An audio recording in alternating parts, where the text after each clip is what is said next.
এই কসাই মোদির ইন্ধনে। আমরা তাই এই মোদিকে এই যে লাল কার্ড দেখিয়ে দিতে চাই, যেভাবে আমরা আমাদের পলাতক আপাকে লাল কার্ড দেখিয়েছিলাম।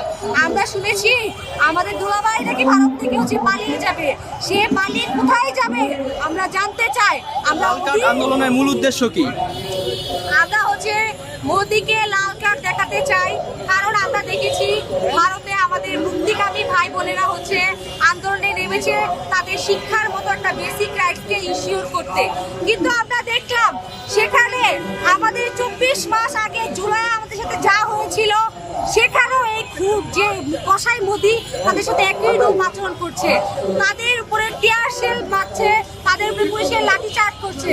আমরা দেখলাম সেখানে ব্যারিকেড দেওয়া হয়েছে, স্টুডেন্টদের সামনেই ব্যারিকেডে কাজ চলছে এবং সেই ব্যারিকেডে কারেন্টের শক দেওয়া হচ্ছে যেন শিক্ষার্থীরা সেই ব্যারিকেড অতিক্রম করে সামনে যেতে না পারে। আমি বলে দিতে চাই, আমার ভারতের যে মুক্তিকামী ভাই বোনেরা আন্দোলনে নেমেছিল তারা জেনারেশন জেড, সব থেকে কোর জেনারেশন, যারা নাকি প্রোটেস্টের শুরুতে আমরা দেখেছি তাদের ফার্স্ট জেনারেশনের পিপলদেরকে কসপ্লের মাধ্যমে সামনে নিয়ে এসেছে। তারা গান্ধী সহ তাদের যে নেতারা ছিল যারা সারা জীবন তাদেরকে পথ প্রদর্শন করেছে তাদেরকে সামনে নিয়ে এসেছিল এবং তাদের আন্দোলনটা কতটা শান্তিপূর্ণ ছিল সেটা আমরা দেখতে পারি যখন তারা সেখানে ব্যাটম্যান, সুপারম্যান, স্পাইডারম্যান মতো সেজে আসে, ককরোচ সেজে আসে।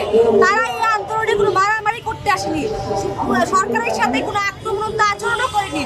কিন্তু এই খুনি মোদি, এই ইসরায়েলের দাস মোদি, সে তার দেশের জনগণকে রক্ষা দেবে এবং তাদের যে তরুণ প্রজন্ম আছে তাদেরকে সে রক্ষা দেবে। আমরা কসাই মোদিকে এই লাল কার্ড দেখাতে চাই এবং আমরা আমাদের ভারতীয় যারা আন্দোলনরত আছে, আমরা দেখেছি আমাদের দেশের যখন জুলাই নেমে এসেছিল 22শে জুলাই 2024 বাংলাদেশে যখন ইন্টারনেট বন্ধ ছিল, তখন আমাদের এই ভারতীয় মুক্তিকামী ভাই বোনেরা আমাদের পাশে দাঁড়িয়েছিল। তারা এই খুনি হাসিনাকে তিরস্কার জানিয়েছিল এবং তারা তখন তাদের কসাই মোদির বিরুদ্ধে কথা বলেছিল। তাই আজকে আমরা আমাদের এই সংগ্রামী বিপ্লবী ভাই বোনদের পাশে দাঁড়াতে চাই।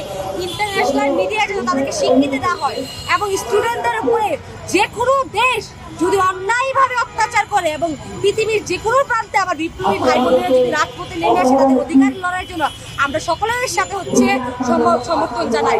তারা যদি হয় পাকিস্তানে, তাও একইভাবে আমাদের স্টেট থাকবে, শ্রীলঙ্কা হোক, নেপাল হোক, ভারত হোক, সকলকে আমরা সমর্থন জানাই এবং তাদের সাথে আমরা একাত্মতা প্রকাশ করি। আমরা শুনেছি তাদের স্লোগান, গালি গালি বেশর হে মোদি সালা চোর হে। আমরা বলতে চাই এই কসাই মোদি আমাদের সাথে যা যা করেছিল আমরা এখনো ভুলিনি। 17 বছর খুনি হাসিনা কিভাবে বাংলাদেশে রাজত্ব করেছিল এই কসাই মোদির ইন্ধনে। আমরা তাই এই মোদিকে এই যে লাল কার্ড দেখিয়ে দিতে চাই, যেভাবে আমরা আমাদের পলাতক আপাকে লাল কার্ড দেখিয়েছিলাম। আমরা শুনেছি আমাদের দুলাভাই নাকি ভারত থেকে পালিয়ে যাবে, সে পালিয়ে কোথায় যাবে আমরা জানতে চাই। আমরা অধীর আগ্রহে বসে থাকবো আমাদের দুলাভাই কোথায় পালায় সেটা দেখার জন্য। কর্মসূচি কি আজকেই শেষ নাকি আরো কর্মসূচি দিবেন? এর জন্য কর্মসূচি কি আজকেই শেষ নাকি সামনে আরো কর্মসূচি আসবে এই লাল কার্ডের? আমরা মঞ্চ 24 প্রয়োজনে আমাদের কর্মসূচি আজীবন থাকবো। আমরা জুলাই দেখেছি আমাদের অধিকার লড়াই আমরা কিভাবে রাজনীতি অবস্থান